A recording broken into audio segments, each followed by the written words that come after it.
성도님을 바라보면서 아무리 봐도 성도님은 복덩어리가 틀림이 없습니다. 인사하세요. 아무리 봐도 성도님은 복덩어리가 틀림이 없으십니다. 사랑하고 축복합니다. 사랑하고 축복합니다. 아멘. 우리 복덩어리 성도 여러분, 오늘 이 자리에 나오셨으니 우리 하나님이 주시는 은혜와 축복이 여러분들의 삶 속에, 자녀들에게, 여러분들의 가정 위에 충만하기를 예수님의 이름으로 축원합니다. 우리가 살아가는 데는 사다리가 두 개의 사다리가 있다고 합니다. 하나는 올라가는 사다리, 하나는 내려가는 사다리가 있습니다. 올라가는 사다리는 글자 그대로 이 사다리를 타기만 하면 우리가 올라가는 것입니다. 우리의 믿음도 올라가고, 우리의 영성도 올라가고, 우리의 인격도 올라가고, 우리 마음속의 평안과 기쁨과 은혜도 쭉쭉쭉쭉 올라가는, 이런 올라가는 사닥다리가 있습니다. 반대로 내려가는 사닥다리를 타게 되면 우리의 믿음이 침체되고, 우리의 영성이 침체되고, 우리의 기도가 침체되고, 우리의 인격과 우리의 삶이 내려가는 그런 안 좋은 사닥다리입니다. 여러분, 오늘날 우리 모든 사람들은 이 인생 속에 때로는 올라가는 사닥다리를 타기도 하고, 때로는 침체에 빠지는, 내려가는 사닥다리에 빠질 수도 있습니다.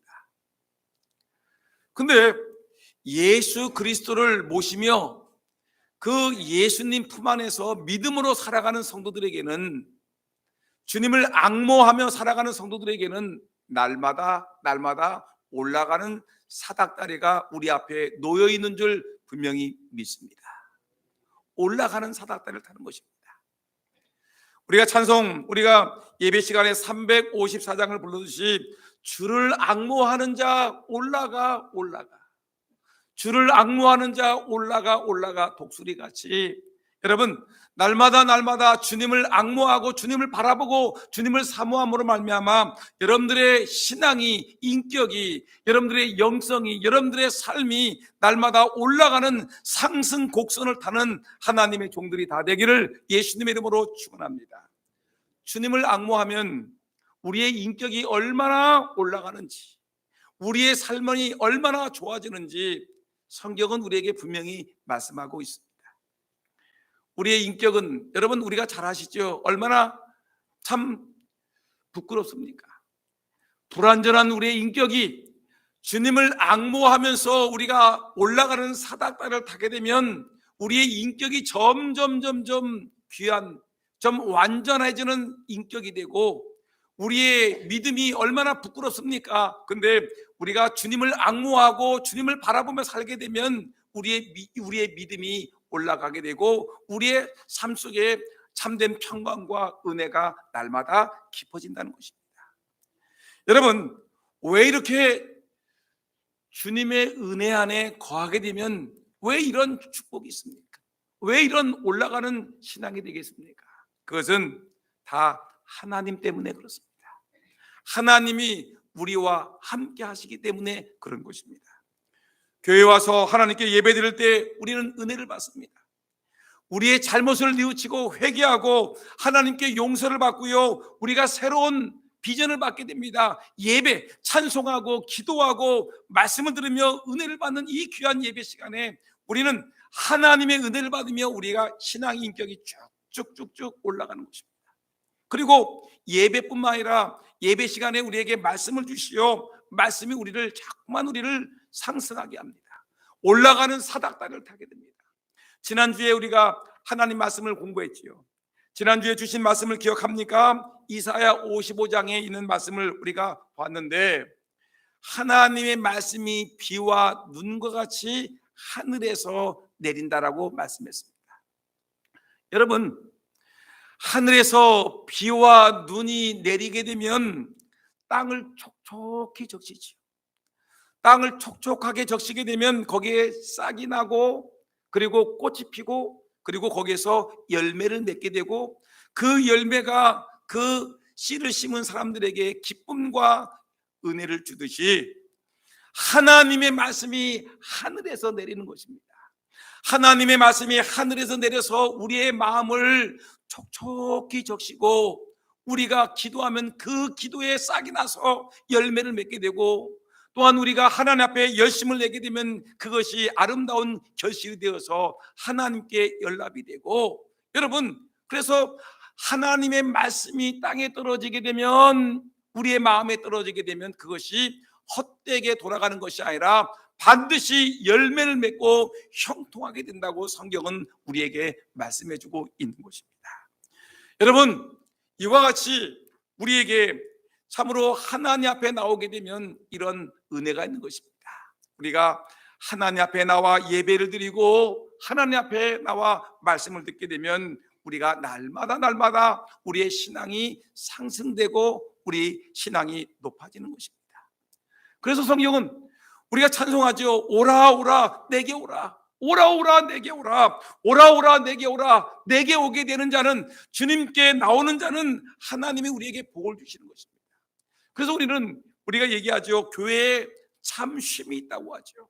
세상에 아무리 좋은 콘도를 가고 호텔을 가도 여러분, 교회만큼 참된 쉼이 있는 곳이 없고요, 참 축복이 있는 곳이 없고요, 참 평안이 있는 곳이 없고요, 참된 생명을 주는 곳이 없습니다. 여러분, 그래서 성경은 우리에게 말하고 있는 것입니다. 세상에서의 첫날보다 하나님의 성전에서 하루가, 한 날이 더 귀하고 가치 있다고 우리에게 말씀하고 있는 것입니다. 여러분, 교회로 자꾸만 나오셔서 하나님께 예배드리고 하나님이 주시는 말씀을 읽으심으로 말미암아 여러분들의 신앙이 날마다 상승하고 하나님의 마음을 기쁘게 하고 하나님의 마음을 감동시키는 저와 여러분 되기를 주의 이름으로 축원합니다. 여러분, 예배를 듣고 예배를 하고 말씀을 드리면 올라가게 되는 것입니다. 한 계단 한 계단 올라가게 되는 것입니다. 무쇠와 같은 사람이 은 같은 사람이 되는 것입니다. 은 같은 사람이 하나님께 예배하고 말씀드리면 우리의 신앙이, 여러분, 은 같은 사람이 어떤 사람이 되냐면 금과 같은 사람이 되고, 금 같은 사람이 다이아몬드와 같은 보석과 같이 빛나는 하나님의 일꾼으로 우뚝 세워지는 것입니다. 여러분, 이렇게 우리가 예배와 말씀은 우리의 신앙을 날마다 상승케 하는 놀라운 축복을 주는 것입니다. 그런데 여러분, 우리 신앙의 기본에서 하나님 앞에 헌금 생활은 어떻겠습니까? 우리의 헌금 생활이 자꾸 올라가야 될 줄 분명히 믿습니다. 예배의 신앙이 올라가고 말씀의 신앙이 올라가듯이 우리가 하나님을 점점점 더 기쁘게 해드리기 위해서 하나님을 감동시키는 헌금, 하나님께 드리는 신앙이 있기를 예수님의 이름으로 축원합니다. 여러분, 사람의 마음을 감동시키는 것도 놀라운 은혜가 있는데 하나님의 마음을 감동시키게 되면 여러분, 우리에게 얼마나 큰 축복이 임할 수 있겠습니까? 여러분, 이 감동의 신앙이라는 것이 우리에게는 너무너무 중요한 신앙인데 세계 역사의 얘기를 제가 한마디 하려고 합니다. 세계사를 읽어보게 되면 참 대단한 얘기들이 많이 있지요. 근데 그 세계 역사를 보게 되면 지금부터 한 900년 전 1141년 이 중세 독일에서 벌어졌던 놀라운 이야기가 있습니다. 중세 독일의 와인스버그 성을 울프 공작이 다스리고 있었습니다. 근데 그 옆에 있던 프레드릭 공작과 콘도라 왕이 연합을 해가지고 이 와인스버그 성을 침략을 했습니다. 와인스버그 성이 완전히 포위가 돼가지고 몇 개월 동안 꼼짝하지 못했습니다. 여러분, 성이 포위가 되고 있으니까 성 안에 있는 사람들이 어떻게 먹고 살 수 있겠습니까? 그냥 꼭 그 안에 갇혀가지고 사람들이 굶어 죽는 일이 벌어지게 되니까 와인스버그 성주였던 이 울프 공작이 항복을 하게 되었습니다. 근데 항복 서약을 하는데 어떻게 얘기를 했냐면 조건을 달았습니다. 우리 성을 당신들에게 넘겨주겠습니다. 우리가 항복을 합니다. 근데 이 성을 당신들에게 넘겨주는데 근데 한 가지 저희들에게 조건이 있습니다. 무슨 조건입니까? 라고 얘기를 했더니 이 성 안에 있는 여자들은 놓아주시기 바랍니다. 놓아주시되 이 성 안에 있는 여자들이 자기가 가장 소중한 것을 들고 나갈 수 있도록 하나를 안고 나갈 수 있도록 허락해 주시면 당장 성문을 열고 우리가 항복을 하겠습니다.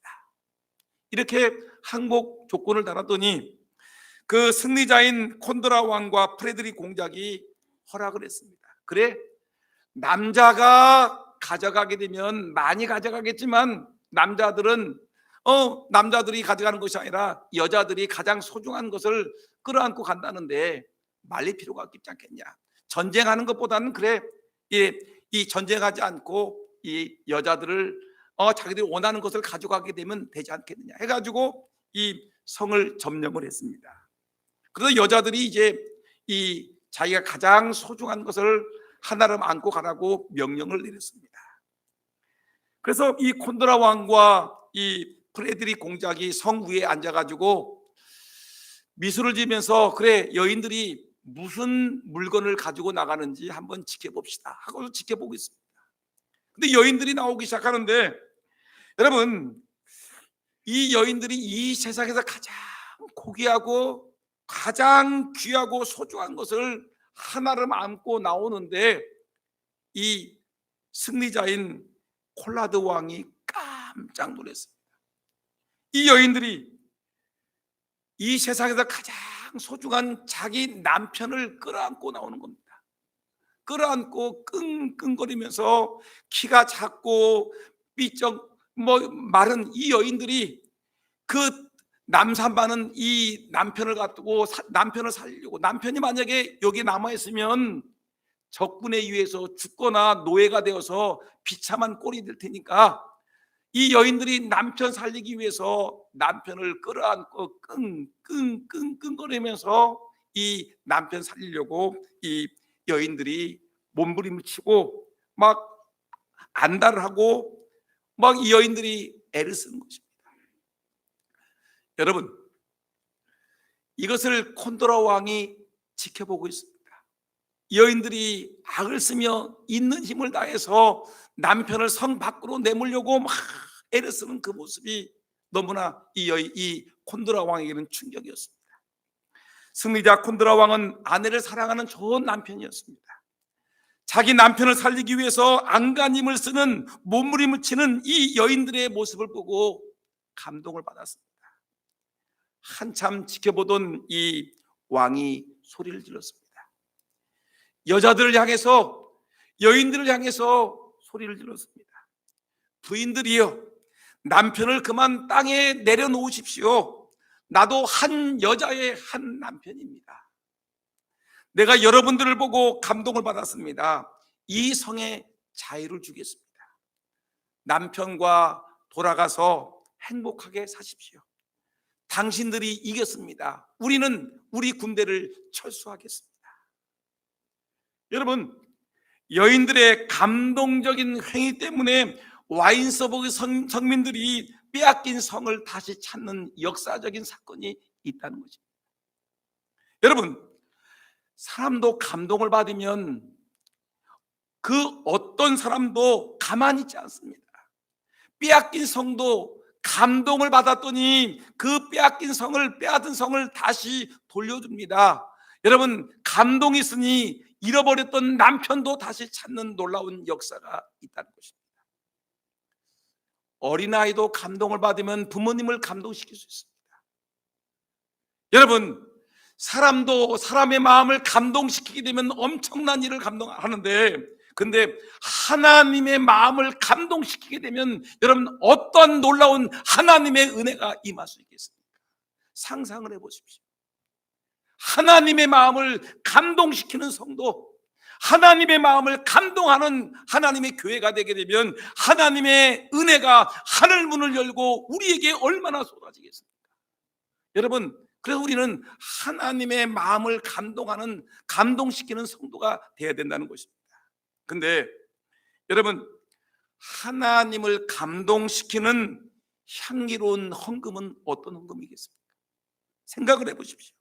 정말 그윽한 향기가 나서 하나님께서 야, 저 성도 대단하다, 하나님이 감탄하시는 헌금은 도대체 어떤 헌금이겠습니까? 여러분, 그런 하나님이 감동하는 헌금을 우리가 알기 위해서는 도대체 헌금은 무엇이고, 헌금은 왜 드려야 되는 것이고, 헌금은 어떻게 드려야 될 것인가를 우리가 잘 알아야 되지 않겠습니까?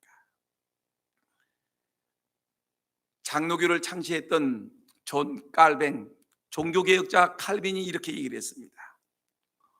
오늘날 교회의 문제는 헌금에 대해서 바로 가르치지 않는 것이다.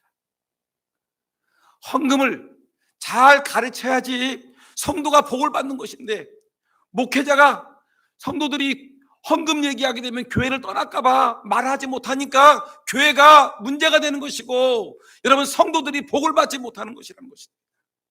오늘날 교회의 모든 문제는 헌금을 제대로 가르치지 않는 것이고, 헌금을 제대로 하지 않는 것이 교회의 심각한 문제고, 성도들이 복을 받지 못하는 결정적인 원인이라는 것을 말하고 있는 것입니다. 여러분, 우리가 기억하셔야 됩니다. 오늘 일부 예배에 이 말씀을 전했더니 사람들이 제일 처음에는 은혜를 받는 것 같더니 조금 있으니까 제가 묻는 말에 대답도 하지 않습니다. 아멘도 하지 않습니다. 왜 그렇습니까? 헌금에 대해서 부담스럽기 때문에 그렇습니다. 그러면 헌금이 무엇입니까? 여러분, 헌금은 도대체 왜 하는 것입니까?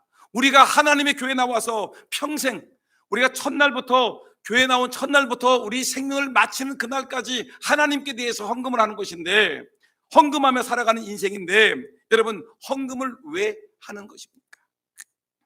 가장 첫 번째는, 헌금은 하나님께서 이미 내게 주신 복이 너무 감사해서 하나님께 바치는 것이 헌금이라는 것입니다.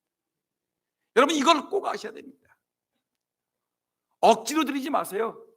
여러분, 하나님께 드려지는 헌금이라는 것은 무엇이냐면, 하나님이 내게 주신 복이 너무너무 귀하고 너무너무 커서 내가 너무너무 감사해서 하나님께 바치는 것이, 이것이 헌금이고 헌물이고 봉헌이라는 것입니다.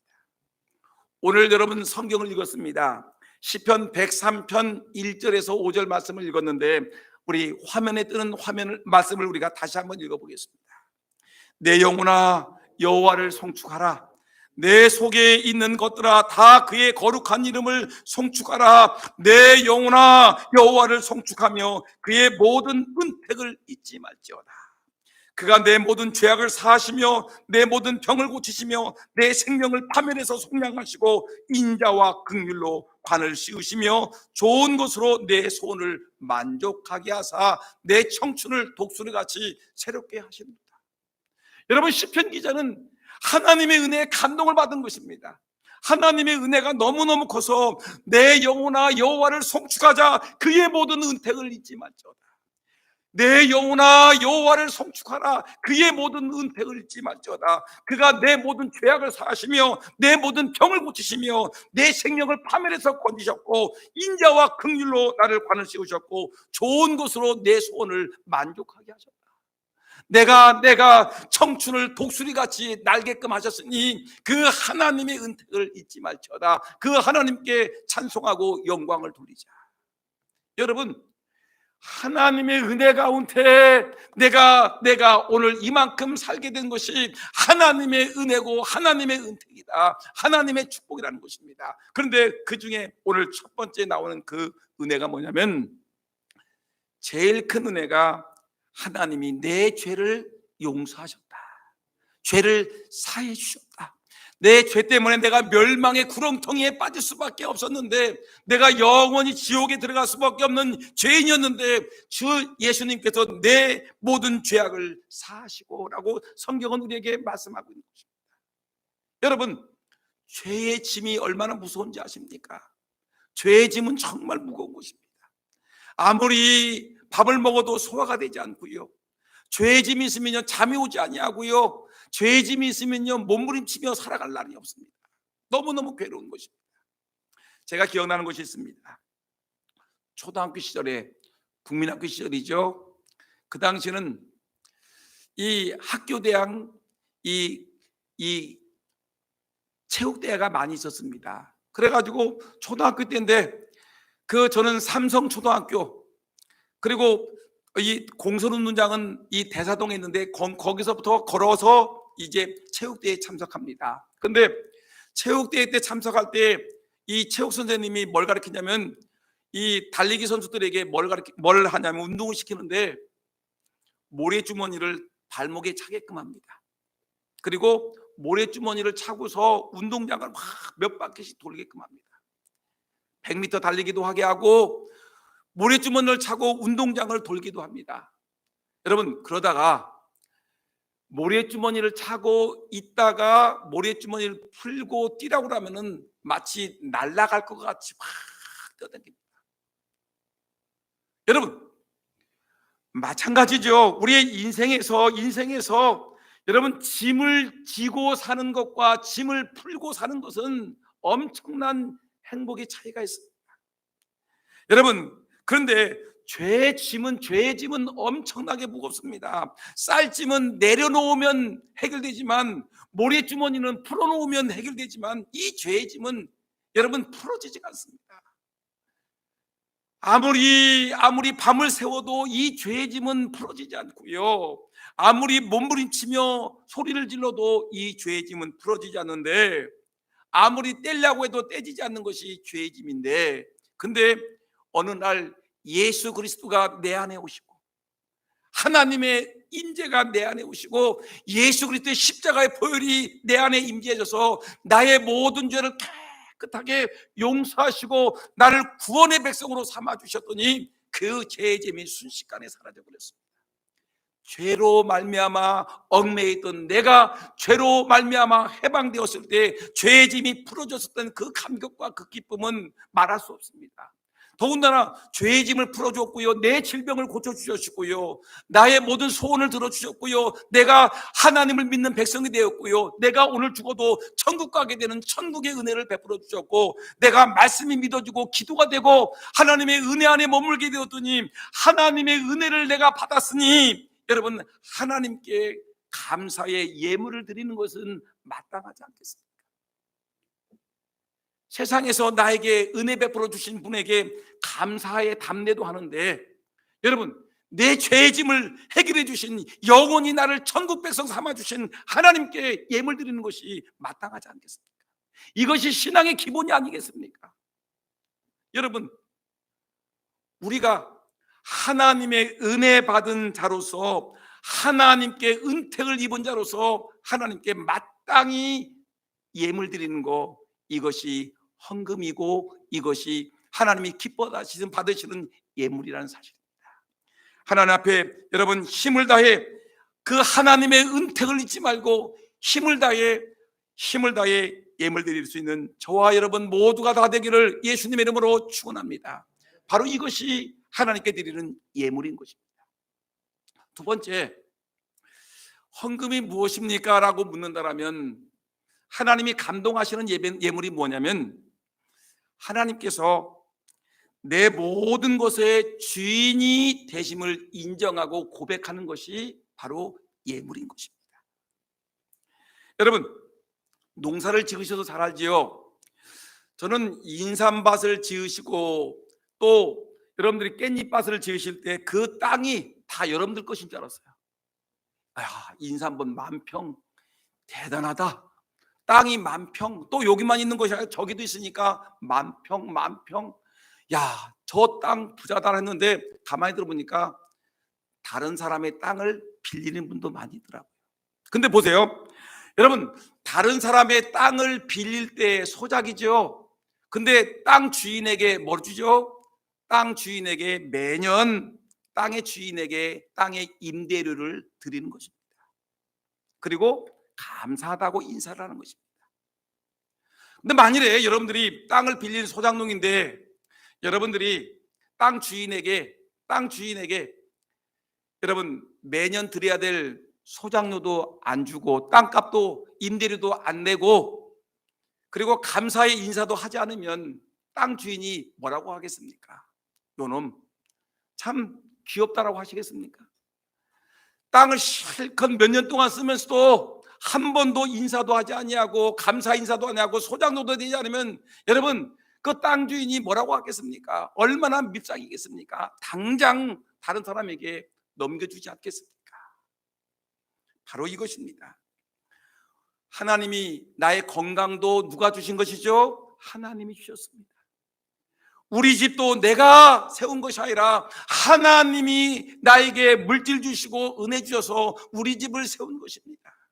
우리 아들, 딸들도 하나님이 주신 것이에요. 여러분 모든 것이 하나님의 것인데 여러분 하나님의 것을 인정하고 하나님이 주신 것을 인정하고 하나님께 내가 기쁨과 감사함으로 인색하지 아니하게 드리는 것, 이것이 바로 헌금이고 이것이 예물이라는 것입니다.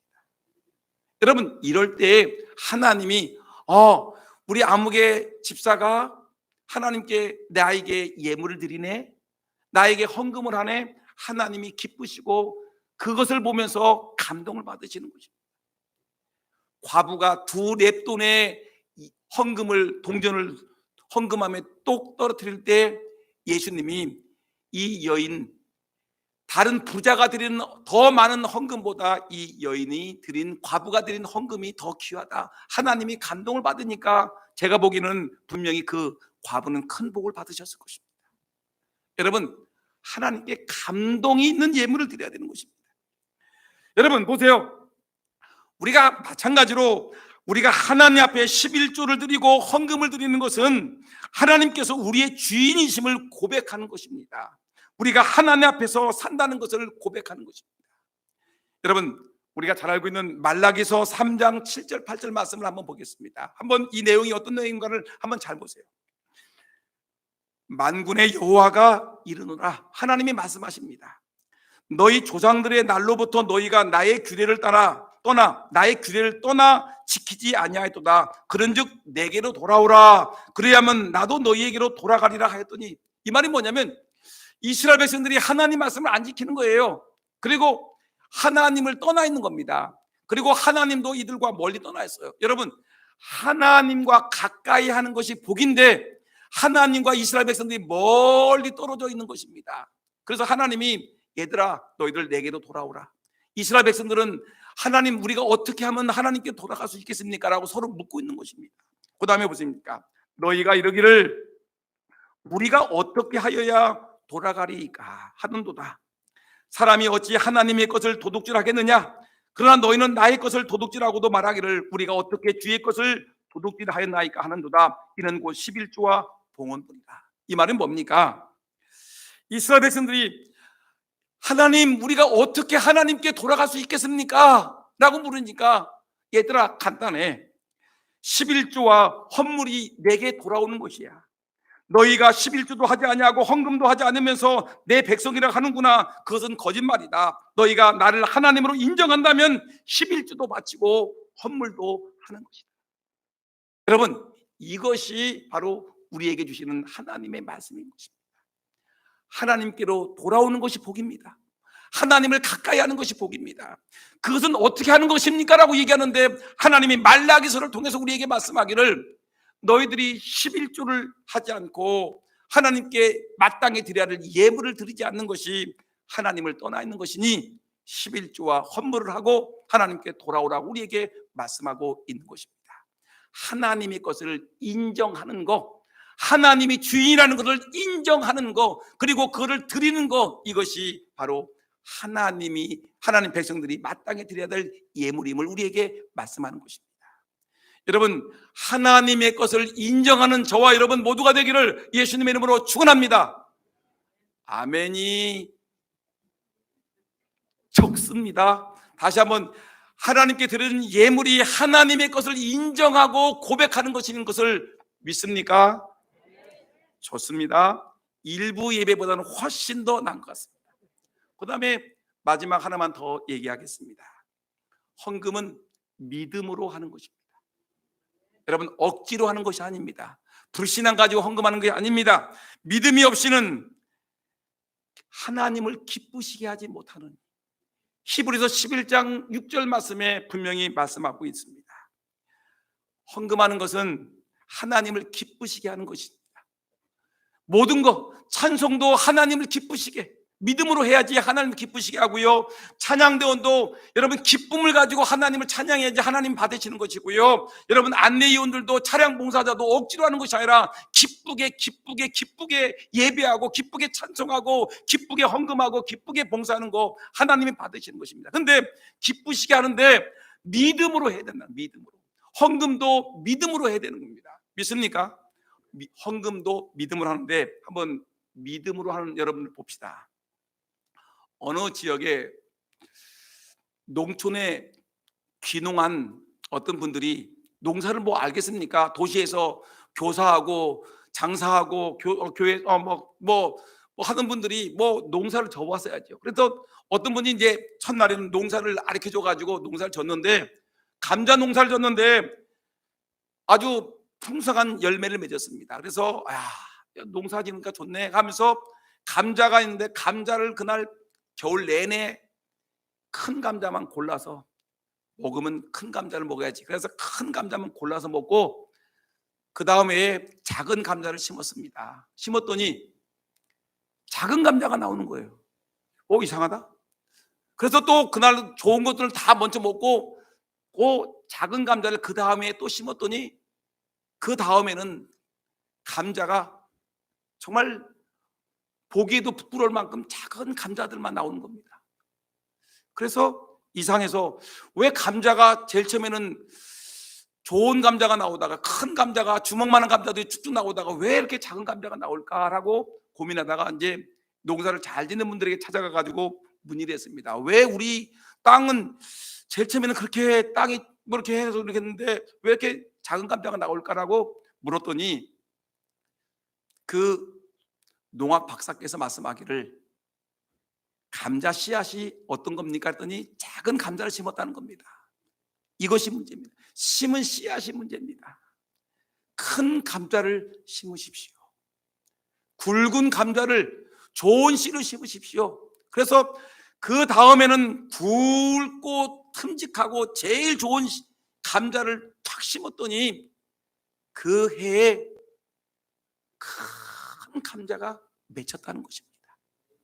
여러분, 이건 농사의 법칙이죠. 원리죠. 여러분, 이것이 하나님이 주신 신앙의 원리이고 헌금의 원리라는 것입니다. 갈라디아서 6장 7절 말씀 보니까 스스로 속이지 말아라. 하나님은 만홀히 여김을 받지 아니하시나니 사람이 무엇으로 심든지 그대로 거두리라.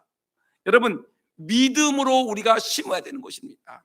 그래서 말라기서에 보니까 말라기 3장 10절 말씀 보니까 이렇게 얘기했습니다. 만군의 여호와가 이르노라.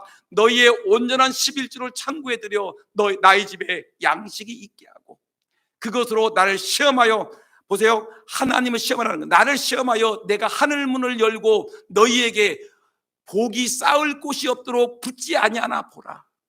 하나님이 우리에게 시험합니다. 너희들 나를 한번 시험해봐. 11조를 창고에 들여가지고 하나님의 교회 곳간에 넉넉하게 해봐라. 그래서 그러면 하늘문을 열고, 하나님이 하늘문을 열고 너희에게 복이 쌓을 곳이 없도록 붙지 아니하나 보라. 여러분, 믿습니까? 일부랑 똑같으네. 하늘문을 열고, 여러분들이 하나님 앞에 정말 11조를 짓고 예물을 심으면은 하나님께서 하늘문을 열고 너희에게 쌓을 곳이 없도록 붙지 아니하나 보라. 이 말씀을 믿으십니까? 아멘. 믿습니까? 저도 믿습니다. 여러분, 우리가 다 같이 믿으셔야 됩니다. 이 말씀을 믿으면 저도 복을 받고 여러분도 복을 받고 우리 교회도 복을 받고 여러분의 사업장도 복을 받고 들어가도 복을 받고 나가도 복을 받고 여러분 자손들이 복을 받고 여러분의 사업장이 복을 받을 줄 믿습니다. 하늘문을 열고 너희에게 쌓을 곳이 없도록 붙지 아니하나 보라. 복을 주신다고 약속했습니다. 이 말씀 마음에 새기시면서 하나님이 감동하는, 하나님의 마음이 움직이는, 하나님이 기뻐하는 예물 드리는 저와 여러분 모두가 되기를 예수님의 이름으로 축원합니다. 기도하겠습니다. 하나님 아버지, 하나님이 기뻐하시는 예물 드리게 하여 주옵소서. 예수님의 이름으로 기도합나이다. 아멘.